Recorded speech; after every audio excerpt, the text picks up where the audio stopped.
की वंदे मोदी।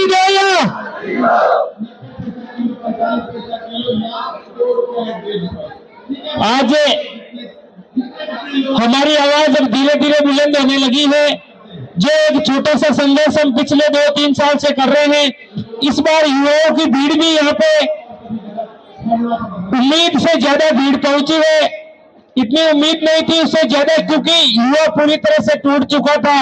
और ये सब गरीब किसानों के बच्चे हैं जो इस सड़क पर संघर्ष नहीं कर सकते। और साथ का साथ मैं कर्नल साहब को बताना चाहूंगा कि ये सड़कों पे रहने की उम्र नहीं है, ये तैयारियां करने की या अपने माता पिता की अब जिम्मेदारियां उठाने की उम्र है। उस उम्र में आज ये युवा दिल्ली की सड़कों पे भटक रहे हैं। शाम को इनके खाने का पता नहीं रहता कि आज गुरुद्वारे में खाना मिलेगा या नहीं, क्योंकि ये माता पिता से सिर्फ आने जाने का किराया ला पाने में ही सक्षम है।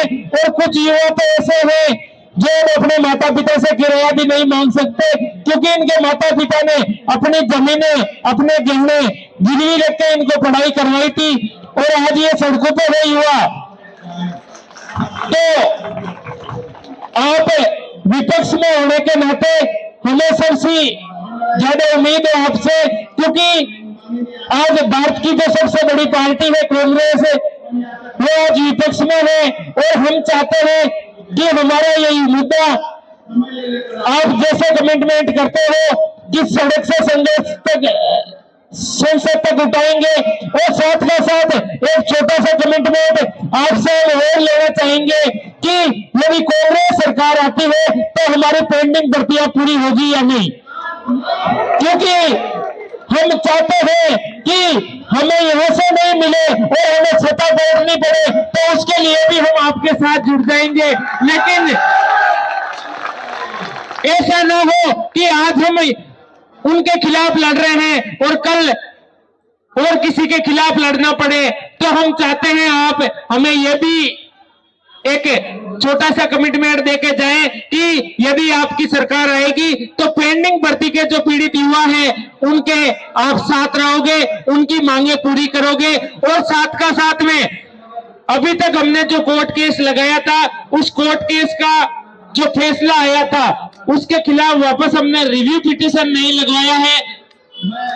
तो यदि हम सब बच्चे डॉक्यूमेंट्स यहाँ पर लेके पहुंचे हैं और रिव्यू पिटीशन की भी वापस एक प्रक्रिया है जो भी हमें बताए, और या किसी ऐसे वकील से मिलाए जो इन बच्चों को शायद वापस कोर्ट में लड़के न्याय दिलवा सके। क्योंकि ये युवा अब जब यहाँ पर दिल्ली आए हैं तो ये अब मुझे नहीं लग रहा कि बार बार बुलाने पे फिर से आ जाएंगे, लेकिन इतनी बड़ी संख्या में आना मुश्किल है। तो एक बार इस बार इनको कुछ ना कुछ ऐसा आश्वासन या इनकी प्रक्रिया वापस चाहे कोर्ट के माध्यम से हो, कैसे भी हो, शुरू होके और ये यहाँ से वापस जाएंगे तो जरूर अगली बार इससे डबल संख्या में युवा पहुंचेंगे। कि पिछली बार जब हमारे साथी गए थे तो उनको कुछ ना कुछ मिला था, क्योंकि यहाँ पर अब ये युवा आए हैं।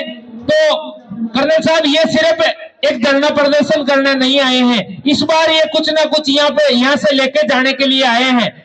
आप यदि मेरी बात ये सच है तो दोनों हाथ खड़े करके कर्नल साहब को बताओगे कि हमें कुछ ना कुछ इस बार लेके जाना है। हम बार बार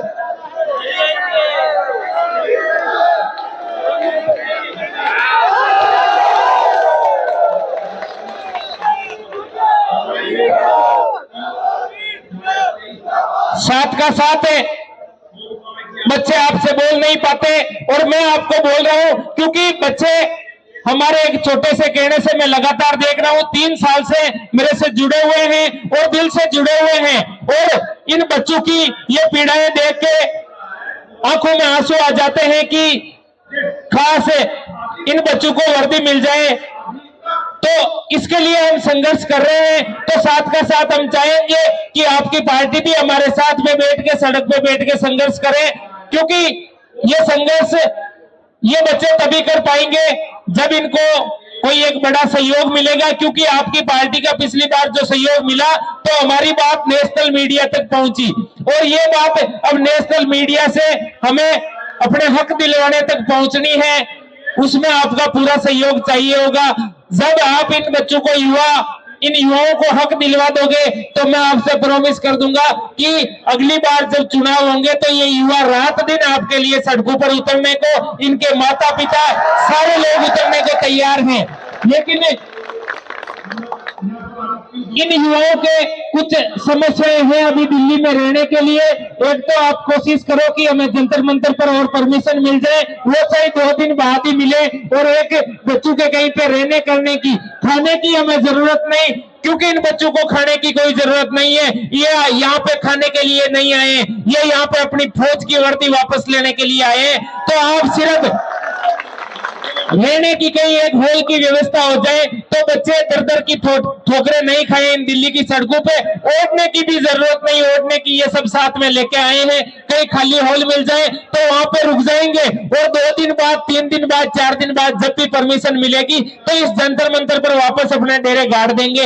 ये हम तैयारी करके आए हैं। तो ये सारी हो जाए तो एक बार मैं अब कर्नल साहब से निवेदन करूंगा कि आप इन बच्चों का मनोबल बढ़ाएं और इन बच्चों को आगे की ऐसी राह बताएं जिनसे ये सफल हो सके और इनको जो इनकी मंजिल है वो मंजिल पा सके, ये अपना हक ले सके। क्योंकि अब ये युवा इतने टूट चुके हैं कि अगली बार ये इन सड़कों पर यहाँ नहीं भटक पाएंगे।